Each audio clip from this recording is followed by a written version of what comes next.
Greetings. Thank you for tuning in to take the time to learn about Maury Johnson and his relentless drive and efforts to stop the Mountain Valley Pipeline.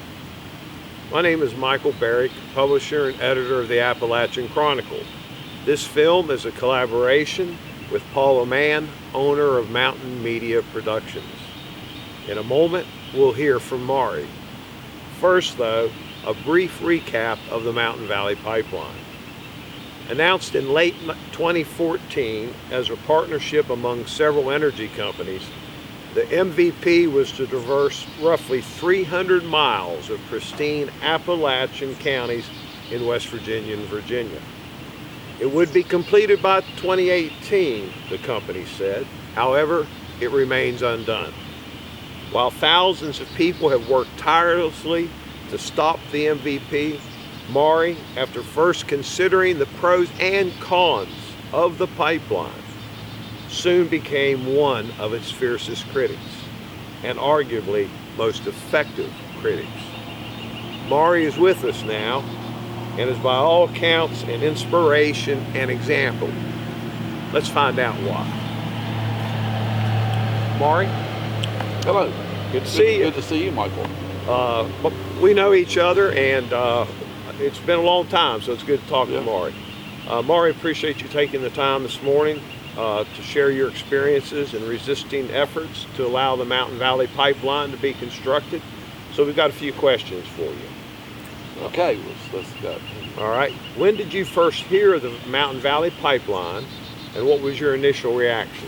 In October of 2014, at a community picnic not far from here, a neighbor asked me if I'd heard about the Mountain Valley Pipeline. I said, no, I'd heard about the Atlantic Coast Pipeline, which had been announced a little earlier in the summer.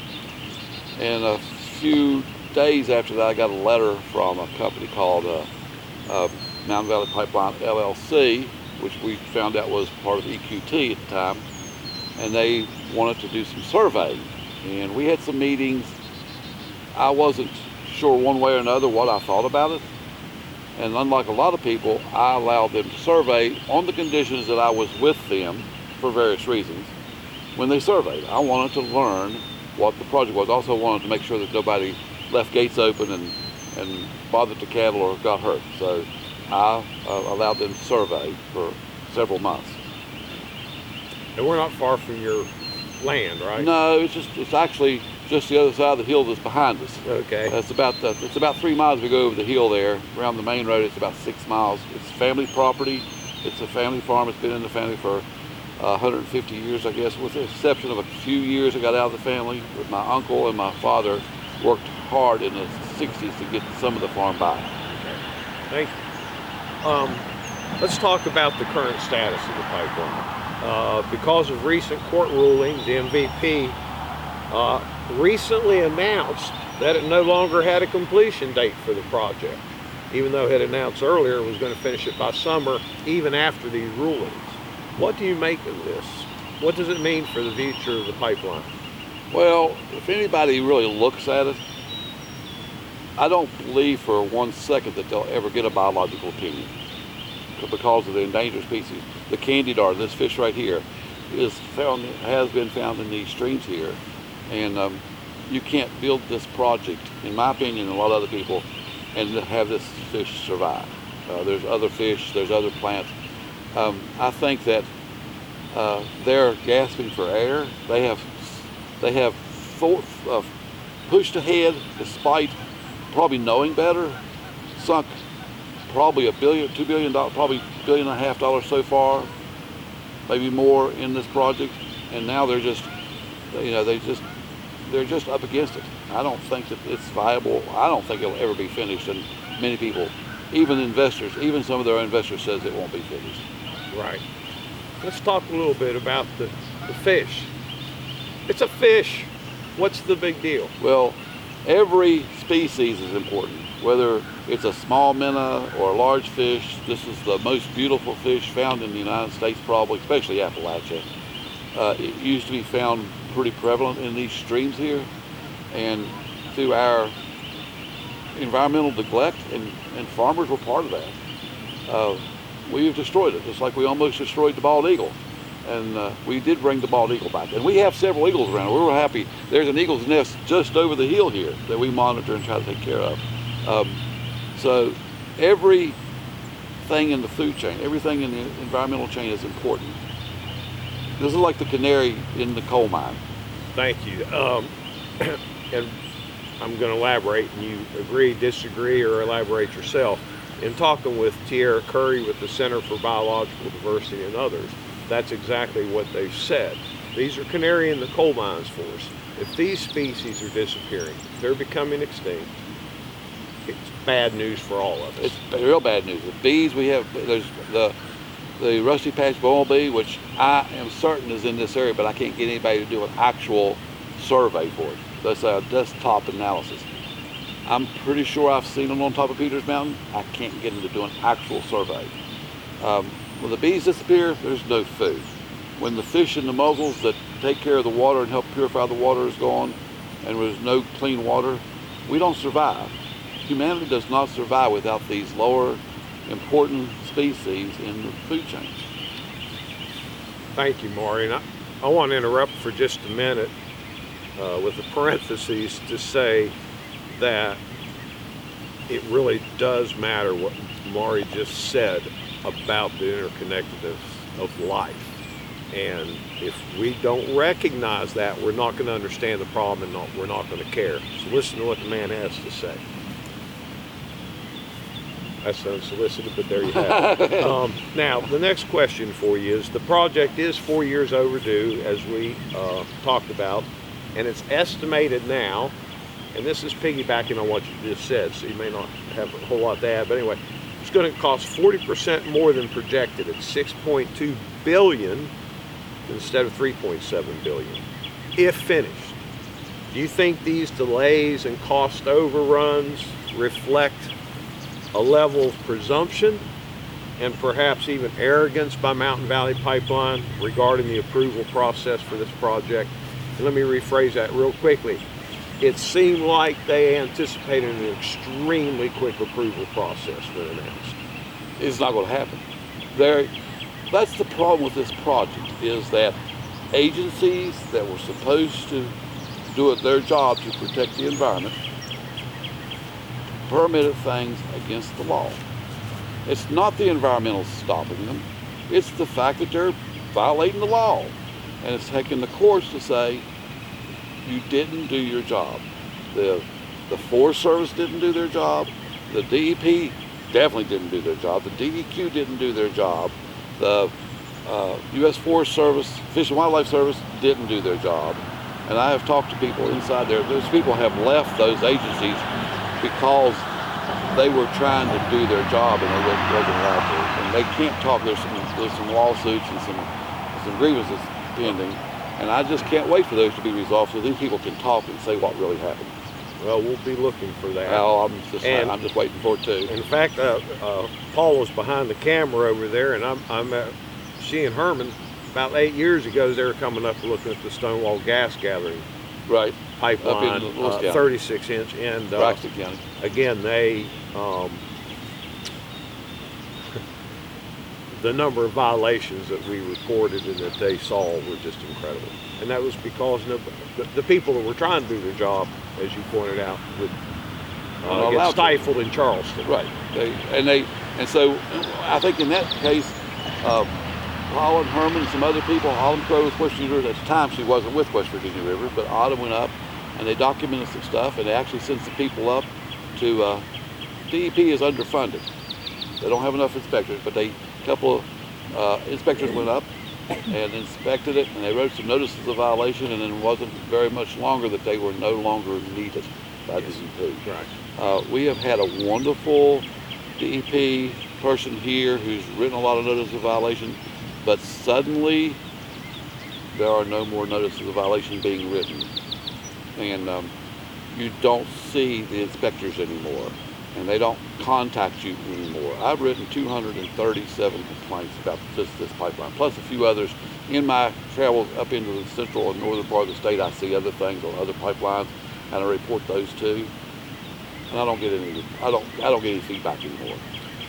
I'm going to ask you a question. I'm going to follow-up to this, but I'm going to preface it with a real quick story. The incident I just alluded to, Randy Huffman, who was DEP secretary at the time, came to West Union up in Doddridge County, and I had an opportunity to ask him a question if he would support the precautionary principle when it came to pipeline drilling in Charleston. That is, make the drilling companies prove that it is they who have the responsibility to show that what they're doing is safe. His answer was, if I went back to Charleston, I'd get laughed out of the city. So you're telling us it's gotten even worse than that from 8 years ago. I thought Randy was pretty bad as the director of DEP.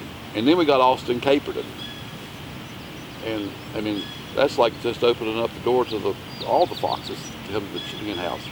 And Governor Justice says, we're no longer going to say no. I don't care. I don't think he would care what was going on. They wouldn't say no. And then Austin has left. I actually was the first to ask for I think he ought to be prosecuted. I think he violated some law, but political in West Virginia, that's never going to happen. Now we got a new guy, and I don't even know his name. He's supposed to be really great. I've heard he's supposed to be really great he's written the book on sediment erosion control, but I'm not impressed yet. I'm not impressed with him at all. And as long as we continue to appoint the Andrew Willers and the Austin Capertons and the people whose livelihoods depends upon the destruction of the environment as the head of the people that's supposed to protect the environment, we're never going anywhere except down. You've actually alluded to something that is as old as the state, but we can certainly go back a century to the West Virginia mine wars and before that. So that's a topic we'll come back to another time. Another time. So what have you learned during the last 7 or 8 years?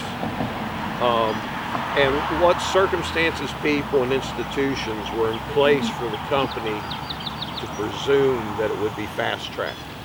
Well, I was pretty naive about extraction in the state, coal, oil, gas. We don't have any of that in this area. This is a pretty pristine county and area. It's nearby Summers, Greenbrier. And then I learned that the agencies, all the way from the federal government, FERC, all the way down to DEP and even the county commissions, they've been captured by the industries. Through Citizens United and unlimited political contributions, used to be this corruption was under the table. Now it's way above board. You can just go and look at the different reporting agencies and see how much money these companies are giving to politicians through campaign contributions. And I know we're going to talk about Joe Manchin a little bit, and he's become our favorite subject anymore. But that's right. When we get to that, we'll talk about that a little later. But I've learned that the agencies have been captured by the industries. If they're not in charge of them, they're in charge of the people who are in charge of them through the political donations. Thank you for that. Disturbing news, but thank anyway. It is. We just got to fight back. That's all we can do. The miners did it when they were trying to get a just living. We can do it. We have to do it. Well, you mentioned just a few seconds ago that this county is not a coal county.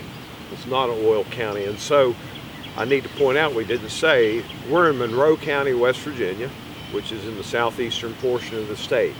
And so Monroe County is largely karst topography. So you're going to have a large section of this area we're in.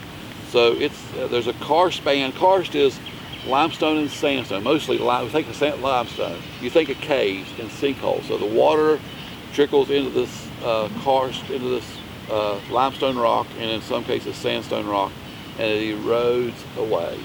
And there's tunnels and caves and sinkholes that riddle the area. Not far from here is something called the Monitor Lineament, which can be seen from space up in the Sinks Grove area of the sinkhole that's dropped out.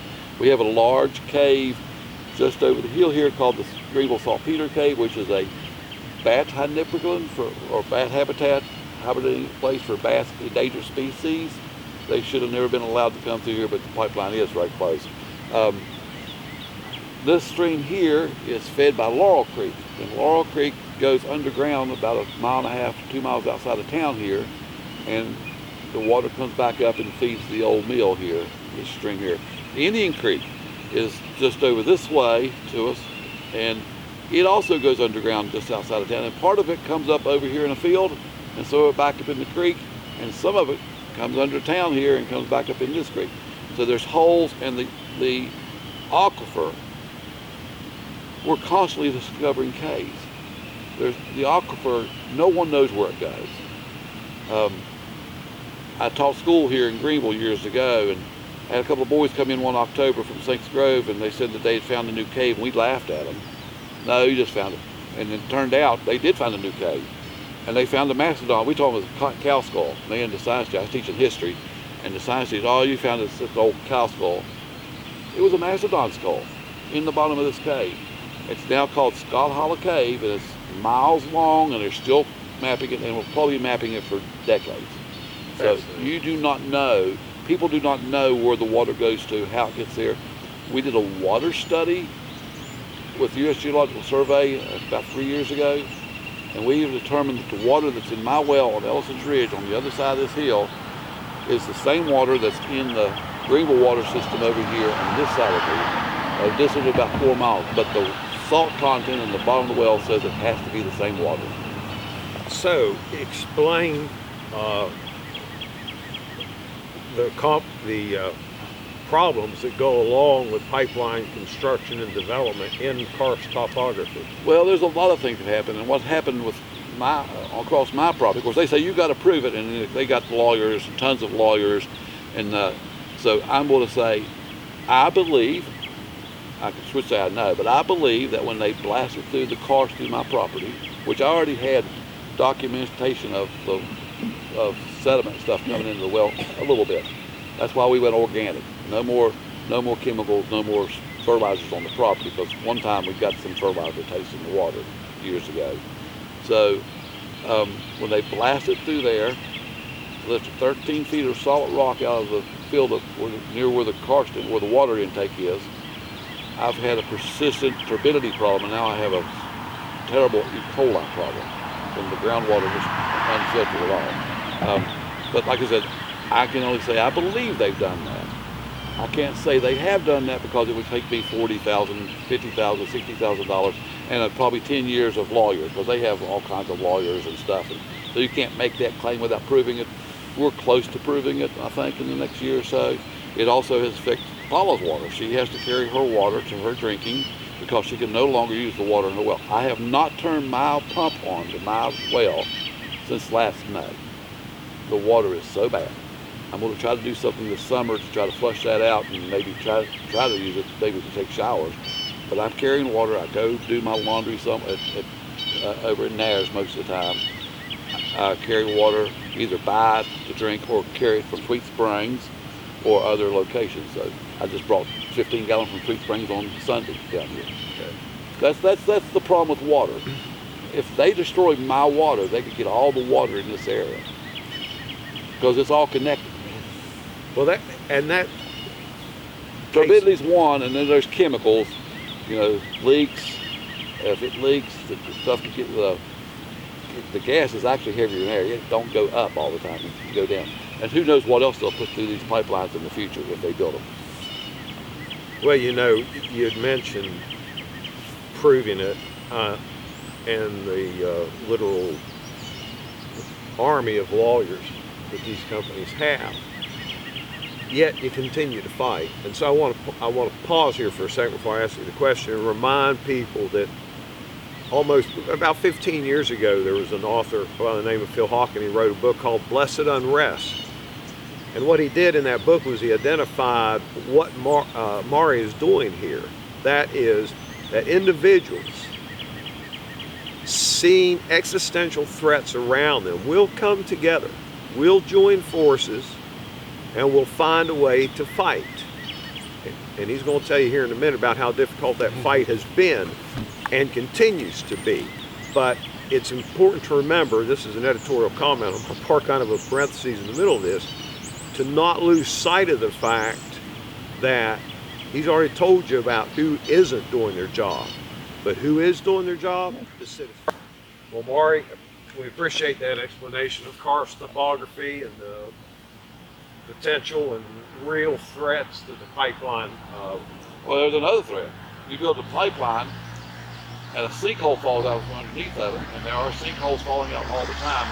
There's one not far. There's three. I know of three that's within anywhere from 50 to a few hundred feet away from the pipeline that has fallen out. And over in Giles County, they literally took the top off the caves, building the pipelines. Goodness. Giles County is just over in Virginia. Yeah, just nearby county, just over here. So what we're going to talk about is there's folks in Giles County, and there's folks here, there's folks in northern and West Virginia, all working to stop this pipeline. This pipeline and these kinds of projects, period. Right. And what I'm getting at is you've pointed to several times how the elected officials, the regulatory officials that we are counting upon to protect us aren't in your experience doing their job. And so it's become the job of the people. And so my question for you is, and there's another one later about your other involvements, but you've done the annual polar bear plunge, which we talked about earlier. It's not annual for me. This is a one-time. I've done 3 of them in 1 year, and I have retired. Okay, so we've raised over $5,000. I think I've done my part for that, and had Autumn Crow join me last week. Well, good for Autumn, and Autumn's with West Virginia. West Virginia Rivers and Greenbrier River Water Association. You've testified before the state legislature, Congress, the U.S. Supreme Court, FERC, others, or have helped. Well, I didn't testify before you helped. I attended, wrote declarations and stuff over the years. Right. Yeah, and I'm sorry I wasn't clear. You've led letter writing campaigns. God knows how many miles you put on your car. So I do know this. I do know this. I don't have a camera. I have these little point and shoot cameras. I have worn out about 12 or 13 of those. They take about 30,000 pictures each before they finally stop. I've taken tens of thousands of pictures and videos and made hundreds of complaints and wrote dozens of filings to FERC and Congress and talking about how horrible this and other projects are. Do you think that effort's made a difference? I know it has.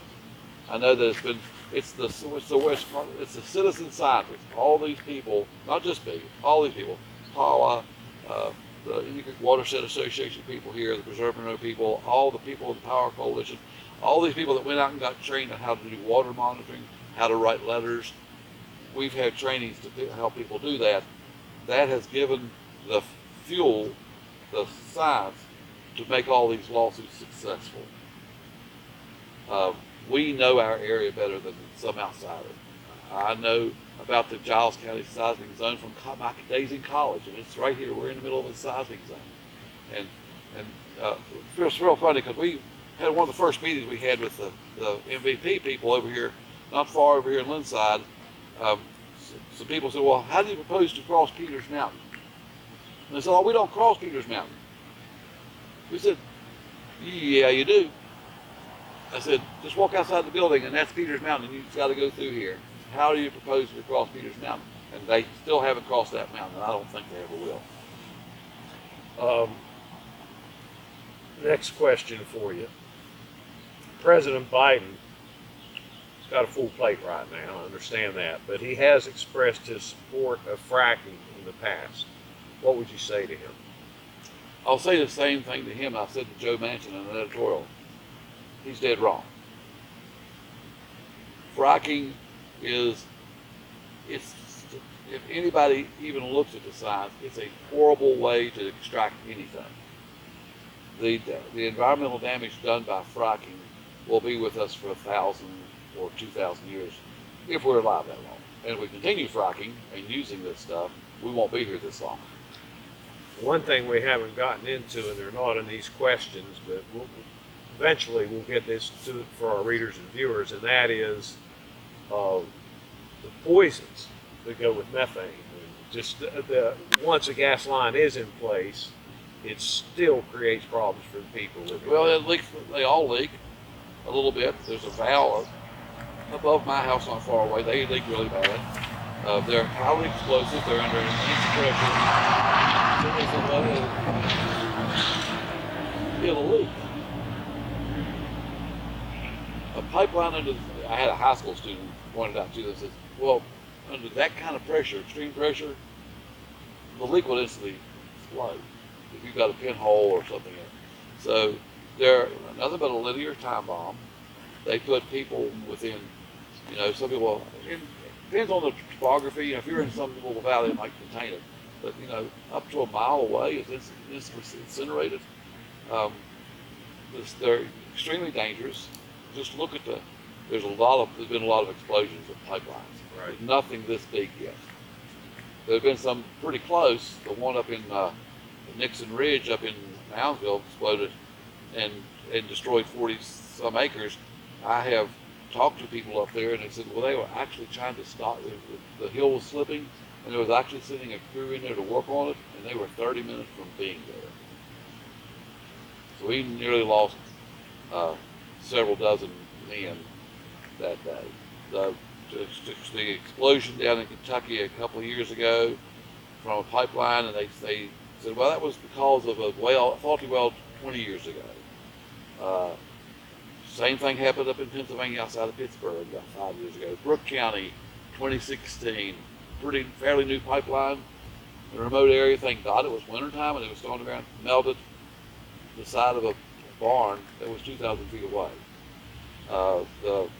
This Columbia pipeline that runs through here, not too far away, it exploded down in Genoa Valley, melted the interstate. There's video. Just go and Google this stuff and see how horrible these things are when something goes wrong. And it only has to go wrong once.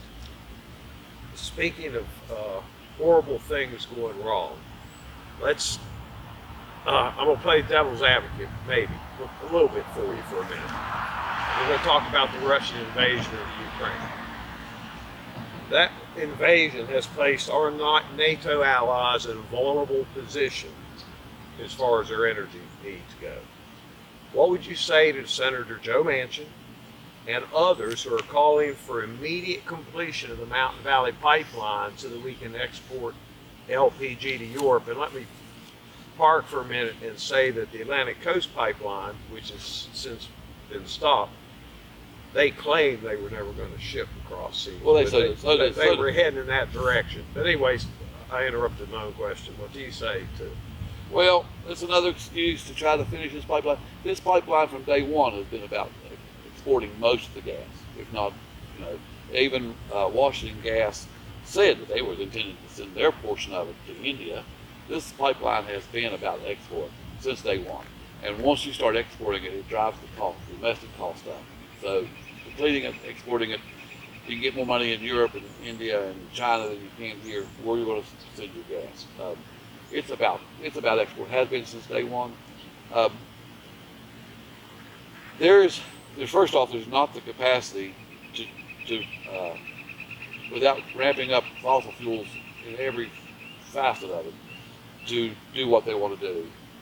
It would take, even if they would get all their permits, which will take a long time, this pipeline's never going to be completed in time, if it is completed, to help Europe.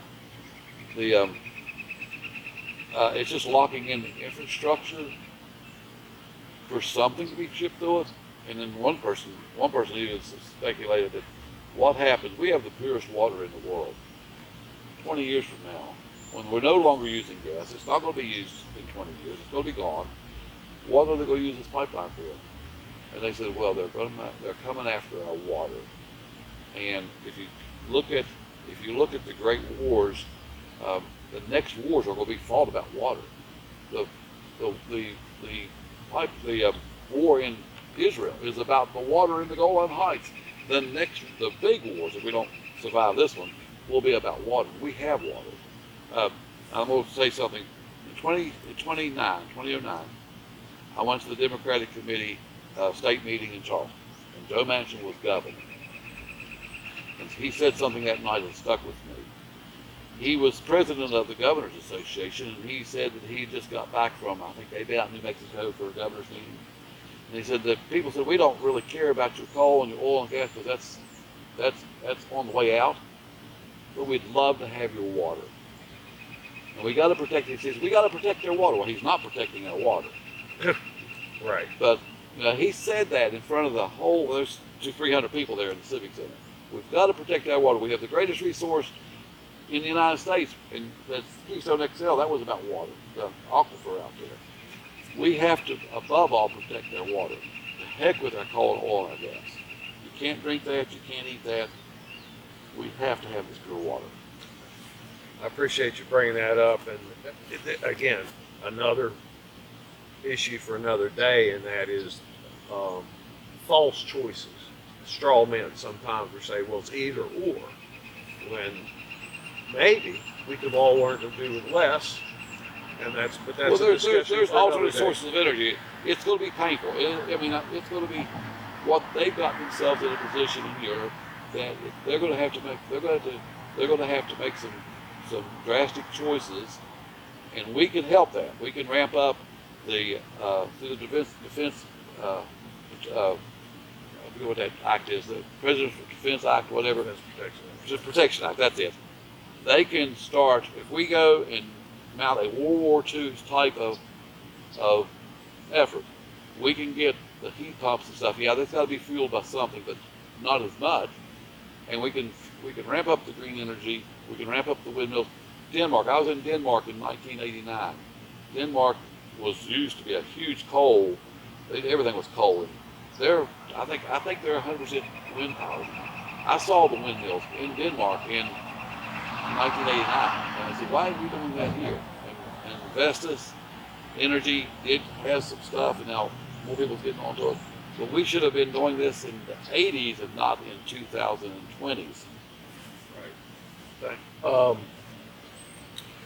We'll move on. Duke and Dominion abandoned the Atlantic Coast Pipeline, which you've already referenced. I was actually an intervener on that case too. Well, so what lessons did you learn from that for resisting the Mountain Valley Pipeline? Never give up. Never give up. Never give up. What's an intervener? So during the process of them starting the pipeline, you can file with FERC, the Federal Energy Regulatory Commission, and say, I want to be an intervener because I have a vested interest. Now, it should be automatic that every landowner should be automatically an intervener, but you kind of give up a lot of legal rights if you don't become an intervener. So we worked with people and taught people. I actually helped 11 of my neighbors become interveners.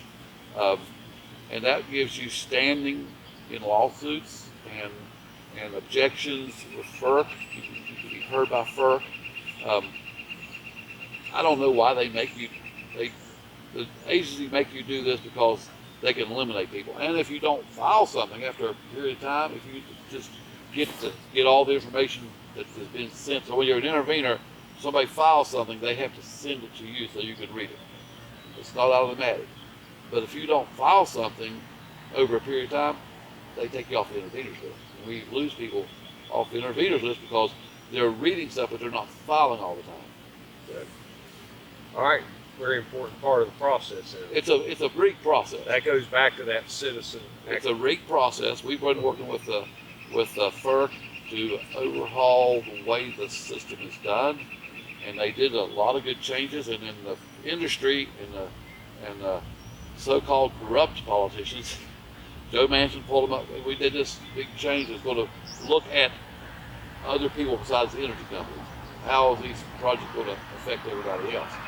And they were going to give more look at the greenhouse gas emissions as part of the approval process. Look at the social and environmental justice. These projects go through poor areas. They go through Native American areas. They go through African American areas. They go through the marginalized communities that don't have a voice. And that happened in this community where the pipeline, if you're going to build the pipeline, you don't want to stay on a ridge. And they saw a $400,000 house. And they made a right turn and come through two valleys and across our property.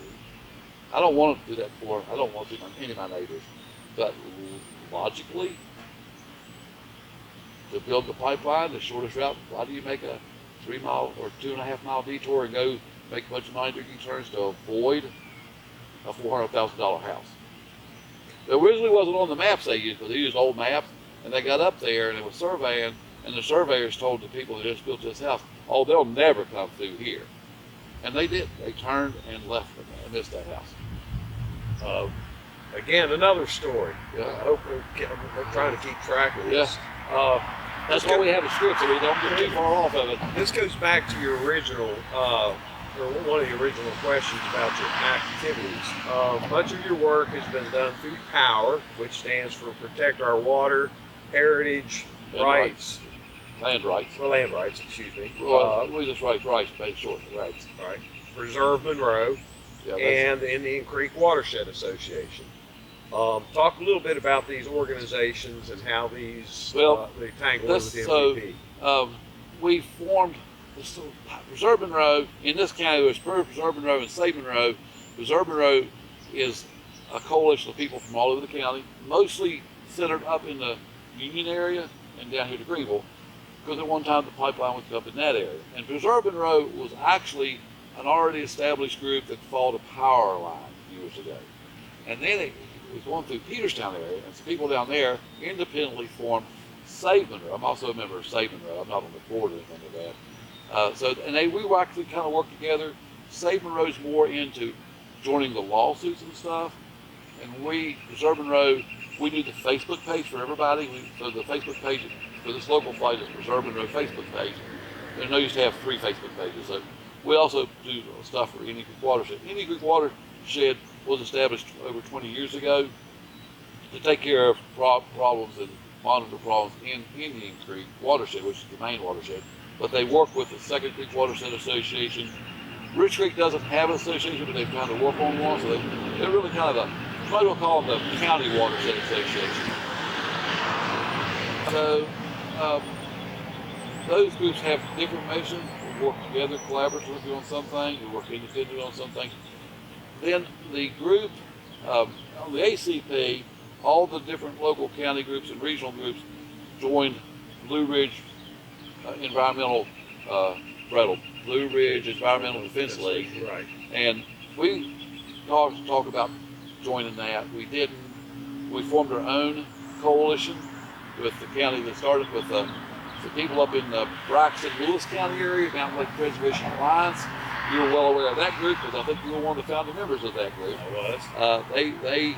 A wonderful young lady named April Keating, who has since passed away from cancer, and that's a whole different story. April joined up with some people down here in several counties in southern West Virginia and southwest Virginia, and we created a coalition of counties. So there's Preserve Monroe, Preserve Montgomery, Preserve Roanoke.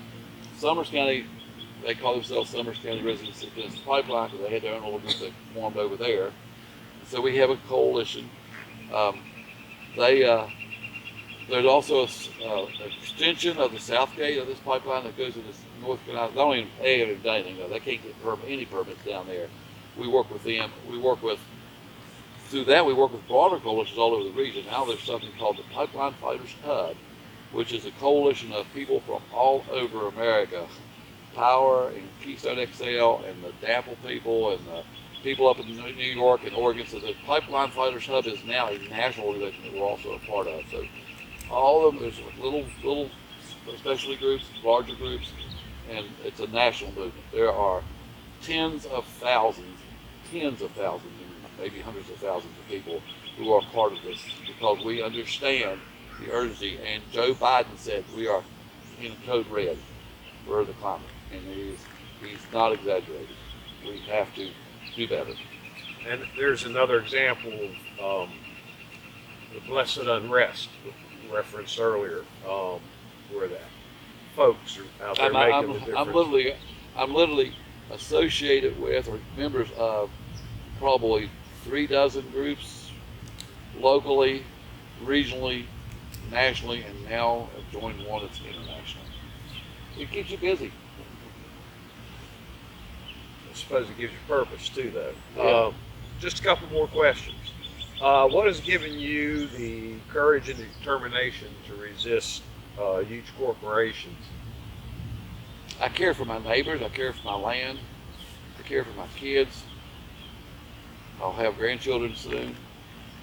I want I want them to see the beauty and the things that I grew up with. And joining Well, there's ongoing efforts to stop it. Indian Creek Watershed Association has a wonderful website, and it's just Indian Creek Watershed Association.org. That's a local watershed. They can look at the Power Coalition Facebook page or the website there. They do different things. Power is a good place to go. In Virginia, there's each of the Preserve Montgomery County, all of them have a Facebook page or website they can look at. Chesapeake Climate Action Network is a partner for this. They have information. Right. Appalachian Voices has been a great partner for this. They have a great website. So there's lots of places. Preserve Monroe Facebook page, and I try to go across the web and post articles and share things across the coalition, across the region, and literally across the nation there. So there is a lot of posted stuff there, but it's a pretty good clearinghouse. We probably have one of the more followed Facebook pages of this fight. We have several thousand people, including the pipeliners themselves who follow it, right, which is kind of a funny story in itself. But they helped me fight the pipeline by doing that. Right. I'm going to let you have the final word here in a minute. But excuse me for knock your tray over here. Excuse me for the disruption there. All right. First, we're going to let Maury have the last word here. But a couple of things. I want to thank Fred and Barbara Ziegler, the owner of this property, which is the Old Cook's Mill in Greenville, West Virginia, built in 1797. So thank you, Fred and Barbara Ziegler, and come check it out sometime. A quick plug for the Appalachian Chronicle. I've been writing about fracking for roughly a decade now. You'll find, I don't know how many stories, but literally tens and tens of thousands of words about people just like Maury, going back as late as, or as early as 2013, 2014. So we appreciate your time, and Paula Mann, again with Mountain Media Productions, for doing this video for us. And so we're just going to close out with Maury here giving us his wisdom. Well, I don't know if it's wisdom, it's just kind of what I was growing up in this valley. I've watched parents and neighbors fight for a great environment. So I don't know if it's a pipeline or a power line or fracking or a storage hub or some road that probably shouldn't be built where it's being built. Every community across the globe, I guess, will sometimes face some adversity. Organize yourself, learn about the project, do something. Some people can do more than others, but do something. You can write a letter, you can donate money, you can send food, make food to send to the tree sitters, send to trees or something. Just do something. Don't let the corporations whose only concern is how much money they can make. The problem with Appalachia and other places is we have allowed corporations to come in and say, oh, we're going to be the greatest thing since sliced bread, and then they rob us blind, and they leave us with the destruction. And we've been dealing with this since the state was first established, and we can do better, and we have to do better. And hopefully we've learned from our mistakes. And thank you, Michael, and everybody. We just got to do something. Maury, thank you for your time. I know you got something else to do. Probably eat. Yeah, we got a great community center. Great communities have dinner up here at our community center. I got to do some little help a neighbor with some cattle here after a while, and I got Zoom meetings all evening. So that's my evenings, is Zoom meetings all evening. Well, I don't envy you those, but appreciate what you're doing. Thank you for your time. Thank you.